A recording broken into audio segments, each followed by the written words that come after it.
بسم اللہ الرحمن الرحیم۔ عزیز طلباء و طالبات، السلام علیکم۔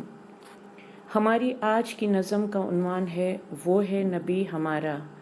یہ ایک نعت ہے جس کے شاعر قیوم نظر ہیں۔ نعت اس نظم کو کہتے ہیں جس میں ہمارے پیارے نبی پاک کی سیرت و کردار، مرتبہ اور شان کو بیان کیا جائے اور ان کی ذات مبارکہ سے اپنی عقیدت اور محبت کا اظہار کیا جائے۔ اس نظم کے کل 4 بند ہیں، ہر بند میں 4 اشعار ہیں۔ تو آئیے ہم پہلے بند کے اشعار کو پڑھتے ہیں۔ اس میں دیے گئے مشکل الفاظ کے معنی سمجھ کر اس کی تشریح کرتے ہیں۔ جس نے ہمیں سکھایا نیکی کے راہ پہ چلنا، بچنا برائیوں سے سچائیوں میں ڈھلنا، نام خدا پہ جس نے ہر ایک کو پکارا، وہ ہے نبی ہمارا، وہ ہے نبی ہمارا صلی اللہ علیہ وسلم۔ مشکل الفاظ کے معنی دیکھیے۔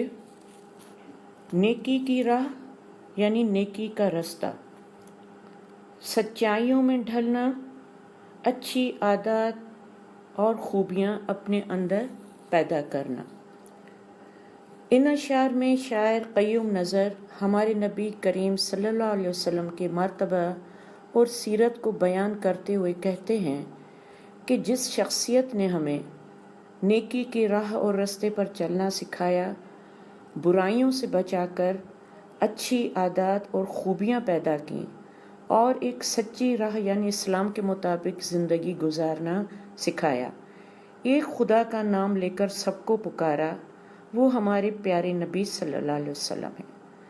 چونکہ اس زمانے میں کافر بہت سارے خداؤں کو پوجتے تھے، تو ہمارے نبی نے ان کو صرف ایک اللہ کی عبادت کرنے کی تبلیغ فرمائی۔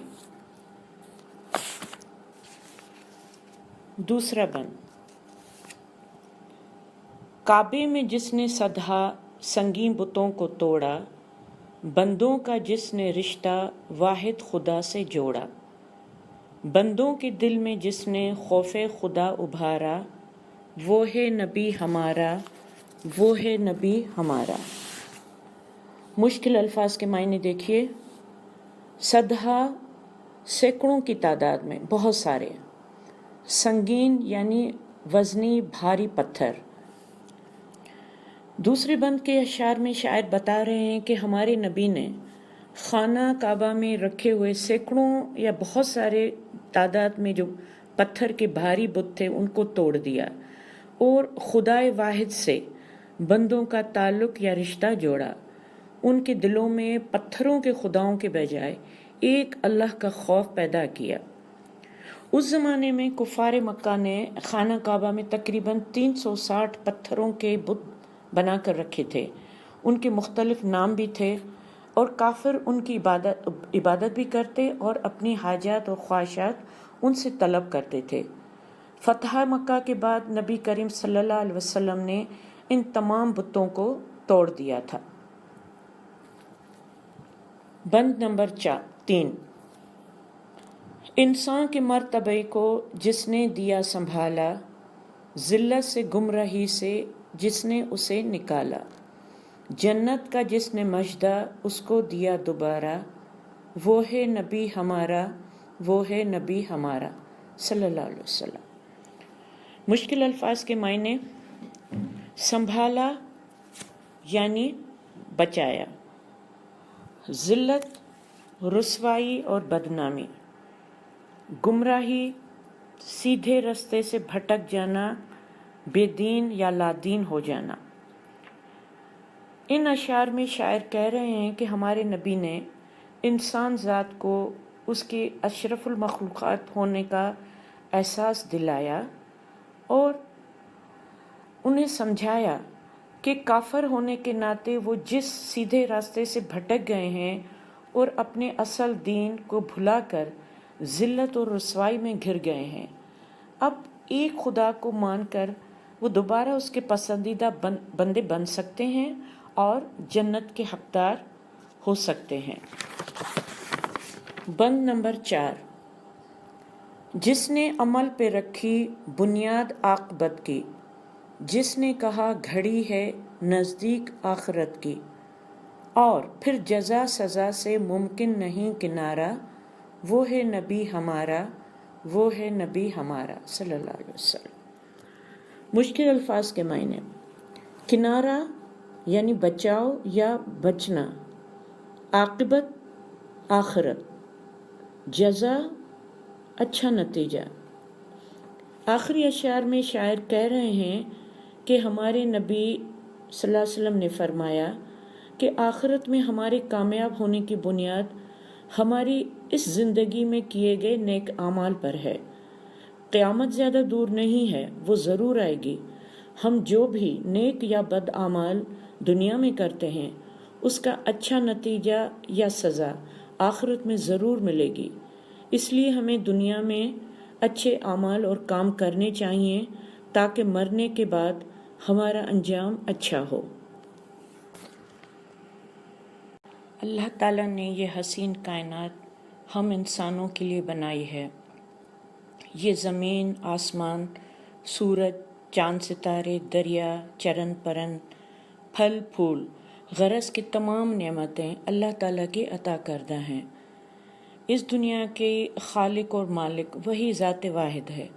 اللہ نے انسانوں کی ہدایت اور رہنمائی کے لیے مختلف زمانوں میں مختلف انبیاء کرام کو بھی بھیجا تاکہ وہ لوگوں کو ایک اللہ کی طرف بلائیں اور اپنے اعمال درست کر کے انہیں اپنی آخرت کو سنوارنے کے ہدایت کریں۔ انبیاء کرام کے سلسلے کے آخری نبی ہمارے نبی پاک صلی اللہ علیہ وسلم ہیں۔ آپ معلم اخلاق ہیں۔ رحم دلی، سخاوت، فیاضی، عجز و انکساری، محبت، خوش اخلاقی اور سادگی آپ کی شخصیت کی نمایاں خصوصیات ہیں، جن کی بدولت آپ نے لوگوں کو اپنا بنا لیا تھا اور دشمن بھی آپ کے اچھے اخلاق و کردار کی گواہی دیتے۔ اللہ تعالیٰ نے ہر ایک نبی کو کسی نہ کسی خصوصی شان اور عظمت سے نوازا ہے، لیکن حضور اکرم کو اور تو کئی خصوصی اعزازات سے نوازا، لیکن خاص الخاص یہ کہ ان کے ذکر کو اپنا ذکر قرار دے کر ان کے نام کو اپنے نام کے ساتھ شامل کر لیا۔ ان پر درود و سلام پڑھنا رب العزت نے اپنی مشغولیت قرار دیے۔ درود شریف نبی اکرم صلی اللہ علیہ وسلم پر سلام بھیجنے کو کہا جاتا ہے۔ درود شریف دراصل سلام ہے جو حضور اکرم کی خدمت میں پیش کیا جاتا ہے، اور اس کے بے انتہا فوائد ہیں۔ دونوں جہانوں کی سلامتی و برکت، کامیابی، کامرانی، جنت، قرب الہی اور سب کچھ اس کے پڑھنے سے حاصل ہوتا ہے۔ ایک مسلمان کا اپنے نبی پر درود بھیجنا اپنے لیے شفاعت کا طلب کرنا ہے۔ یہ فرما برداری اور محبت کا بھی اظہار ہے۔ تشریح اور نثر میں کیا فرق ہے؟ شعر کو نثر میں تبدیل کرتے وقت اس میں نہ تو کسی لفظ کا اضافہ کیا جاتا ہے، نہ کوئی لفظ کم کیا جاتا ہے، صرف اسے سادہ جملے میں تبدیل کیا جاتا ہے۔ لیکن جب ہم تشریح کرتے ہیں، سب سے پہلے مشکل الفاظ کے معنی لغت کی مدد سے تلاش کیے جاتے ہیں اور الفاظ کے معنی استعمال کرتے ہوئے اشعار میں دیے گئے مفہوم کو آسان جملوں میں بیان کیا جاتا ہے۔ ہر جز یا بند کو الگ پیراگراف میں لکھا جاتا ہے۔ ایک طرح کے الفاظ کو بار بار استعمال نہیں کیا جاتا۔ جب کسی نظم کی تشریح کی جاتی ہے تو سب سے پہلے نظم اور شاعر کا نام لکھتے ہیں، اسے حوالہ متن کہتے ہیں۔